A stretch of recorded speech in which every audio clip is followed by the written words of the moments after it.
tayo ay nare-renew natin yung ating strength despite of all the weaknesses. Ngayon naman, we have to be ambassador to reconcile these people na talagang ngayon very challenging in buhay. Purihin ang Panginoon. Purihin. Salamat. Amen po. Salamat.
Huwag agad-agad.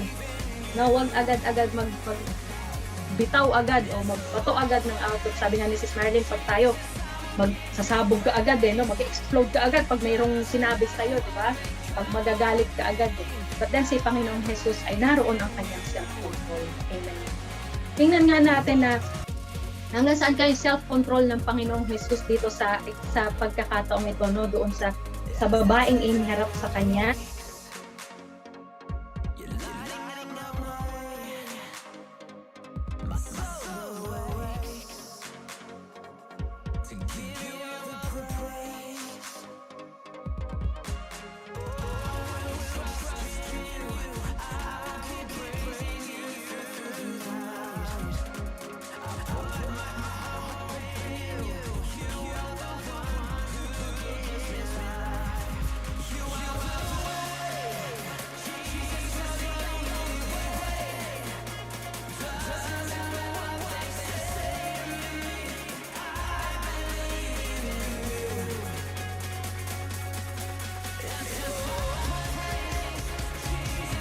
To develop you, while temptation is designed to defeat you.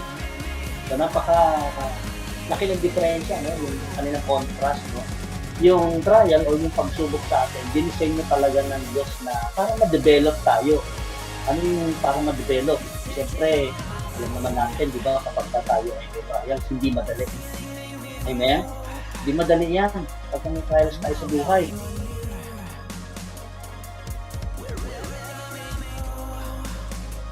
Whatever it may be na inilalahat at pinapakita sa inyo ng Panginoon, mga kapatid. Ano man ang inyong pag-aalinlangan din, although meron na kayong, may pangungusap ang Diyos sa atin, fear not. Do not fear. Commit it to the Lord. Ang sabi ng Panginoon ito, pray. Okay? Pray the Lord of the harvest